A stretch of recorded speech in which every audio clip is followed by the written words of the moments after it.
নমস্কার, আমি দুর্জয় রায়। প্রিয় দুর্জয় 37 ম্যাথ ইউটিউব চ্যানেলের আপনাদের সবাইকে স্বাগত। আজ আমি অনার্স প্রথম বর্ষের অ্যানালিটিক অ্যান্ড ভেক্টর জিওমেট্রি নিয়ে আলোচনা করব।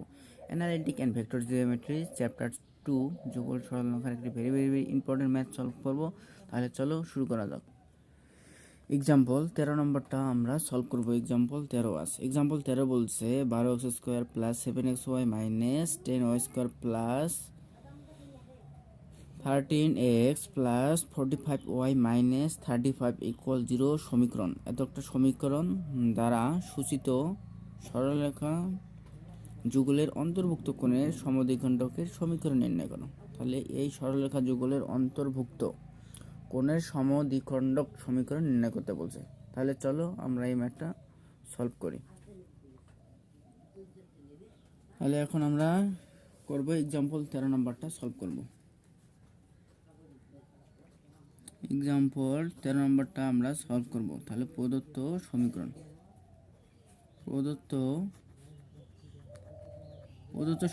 দেওয়া আছে। প্রদত্ত সমীকরণ দেওয়া আছে 12x² plus 7xy minus 10y² plus 13x plus 45y minus 35 equal 0। তাহলে এটাকে আমরা 1 নম্বর সমীকরণ ধরে নিলাম। প্রদত্ত সমীকরণ এটা দেওয়া আছে। তাহলে প্রদত্ত সমীকরণকে আমরা এক্স ওয়াই এর দ্বিঘাত সমীকরণের সহিত তুলনা করব। তাহলে বা 1 নং সমীকরণকে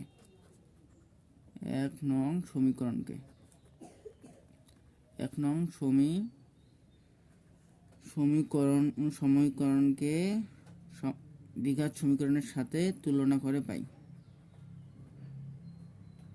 দ্বিঘাত সমীকরণের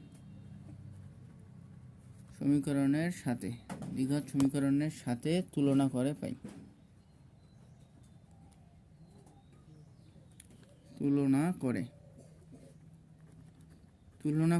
তাহলে দ্বিঘাত সমীকরণটা কি?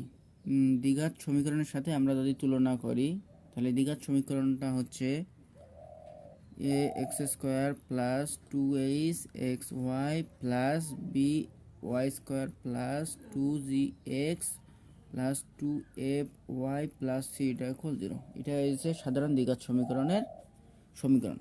তাহলে এর সাথে যদি আমরা 1 নং সমীকরণ তুলনা করি তাহলে a ইকুয়াল এখানে হচ্ছে 12। তাহলে a ইকুয়াল এখানে হচ্ছে 12 আর এখানে h 2hxy।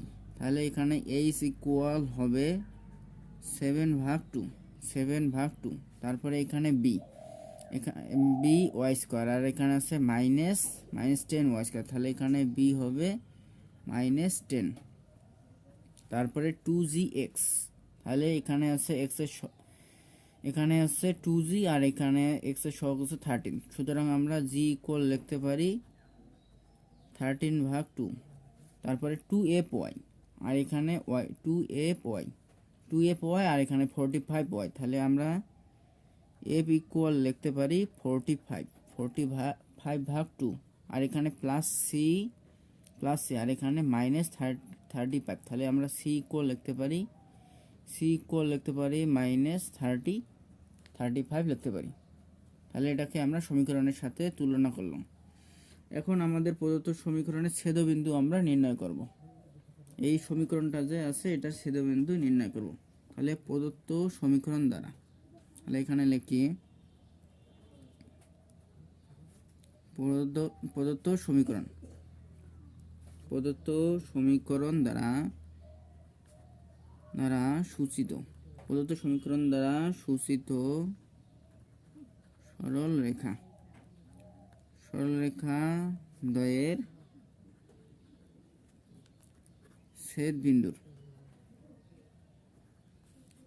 ছেদবিন্দুর স্থানাঙ্ক আলফা বিটা। ছেদবিন্দুর স্থানাঙ্ক আলফা বিটা হলে তাহলে আলফা ইকুয়াল আমরা লিখতে পারি hf মাইনাস bg ভাগ ab minus a²। Alpha equal লিখতে পারি hf মাইনাস bg ভাগ ab মাইনাস a²। এবং বিটা ইকুয়াল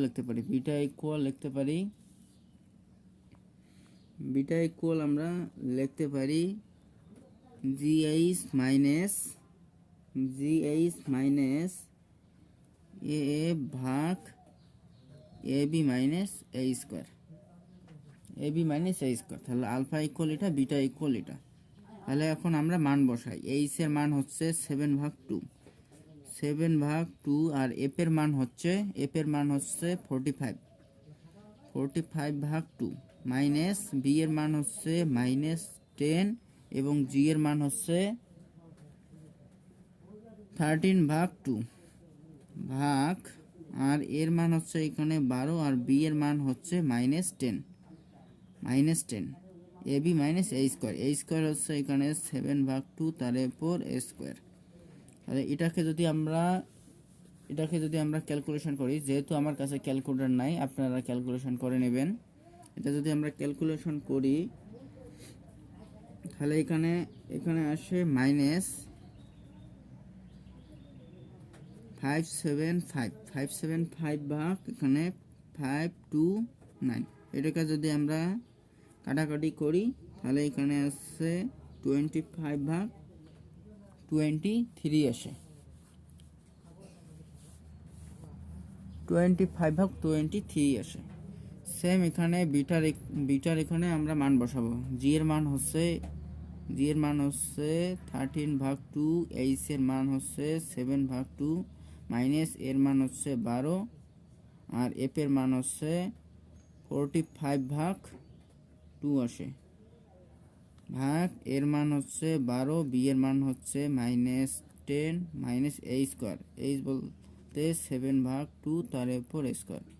এখানে যদি আমরা ক্যালকুলেশন করি এখানে আসে 9/529 বা এখানে আসে 43/23। আলফা বিটার মান আমরা পাইলাম, আলফা এবং বিটার মান পাইলাম। এখন আলফা বিটা থেকে আমরা সমদ্বিখণ্ডকের সমীকরণ নির্ণয় করব।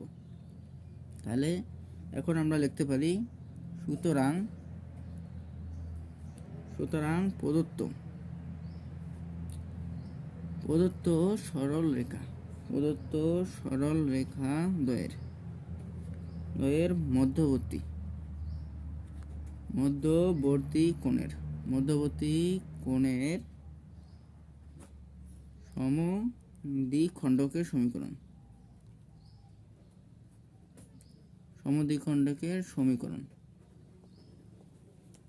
সমদ্বিখণ্ডকের সমীকরণের আমরা সূত্র জানি। সেই সূত্রটা হচ্ছে এক্স মাইনাস আলফা তার উপর square minus Y minus beta তার উপর স্কোয়ার এখানে ভাগ এ minus B equal x minus alpha into Y minus beta ভাগ এইচ।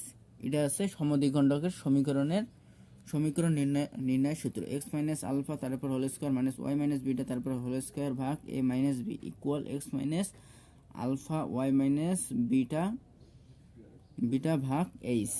এখন আমরা এখানে মান বসাবো, ইকুয়াল বা এক্স মাইনাস আলফার মান আমরা এখানে পাইলাম -25/23। তাহলে এখানে মাইনাসে এখানে প্লাস দিতে পারি 25/23 তার উপর S whole square minus Y minus বিটার মান এখানে পাইছি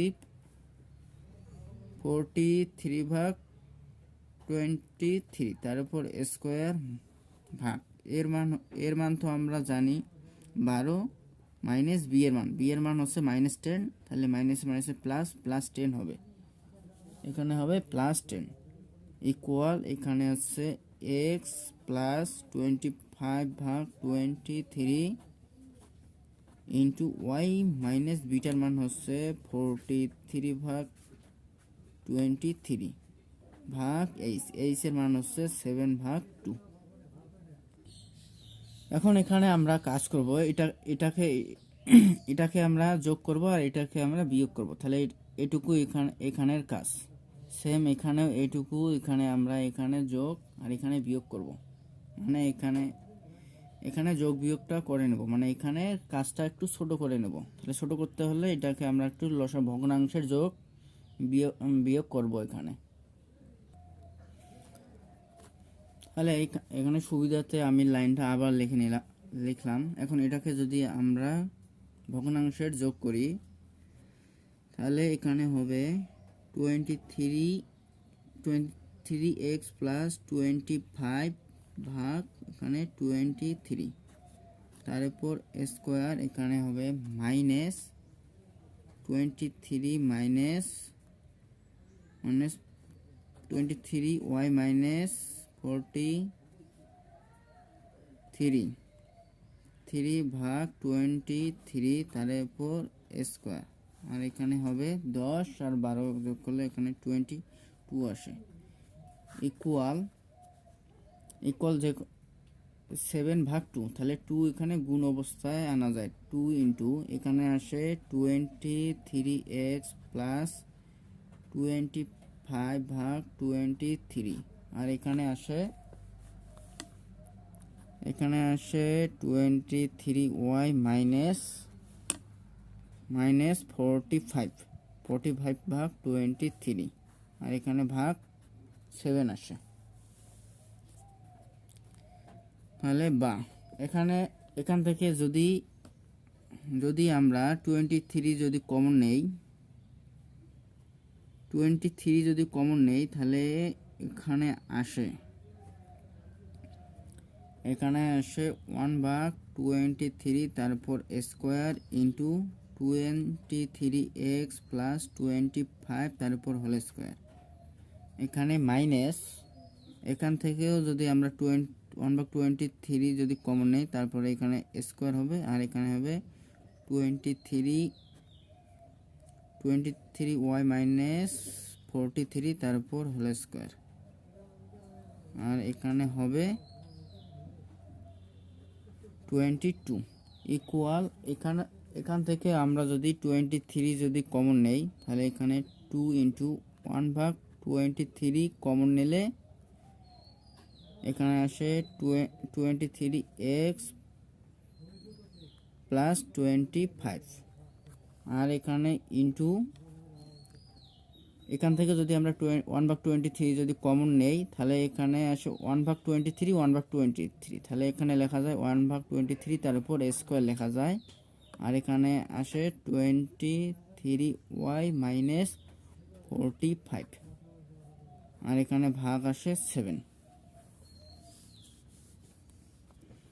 তাহলে বা এখন আমাদের এখানে কি আসে, এখানে যদি 1 ভাগ 23 উপর স্কোয়ার যদি আমরা কমন নেই, 1 ভাগ 23 তার উপর স্কোয়ার যদি আমরা কমন নেই এখান থেকে, তাহলে এখানে আসে 23x প্লাস 25, তার উপর square minus 23y minus 40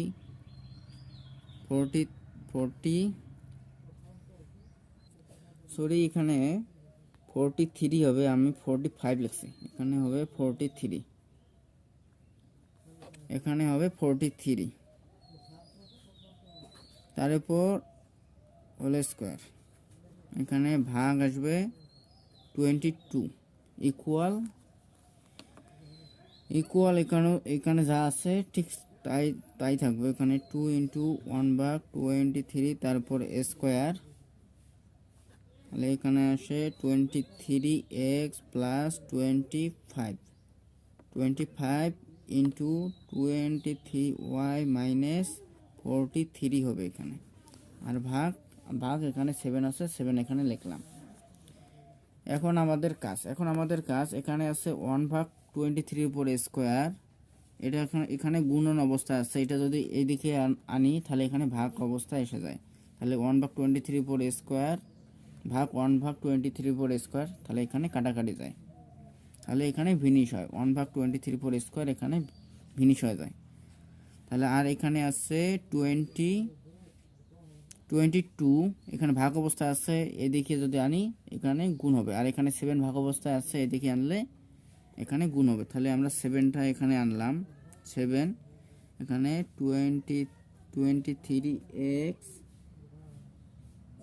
23x plus 25 তার উপর হোল স্কোয়ার, এখানে আমরা দ্বিতীয় বন্ধনী দিই, মাইনাস 23y মাইনাস 43 তার উপর হোল স্কোয়ার আর ইকুয়াল, আর এখানে 22, 22 গুণন 2 যদি গুণ করা যায় তাহলে এখানে 44 আসে, আর এখানে আসে 23x plus 25 into 23y minus 43, তাহলে ইহাই হচ্ছে সমদ্বিখণ্ডকের সমীকরণ।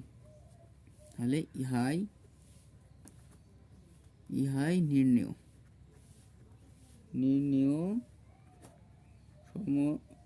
সমদ্বিখণ্ডকের সমীকরণ। আজ এ পর্যন্তই, আপনাদের সবাইকে ধন্যবাদ।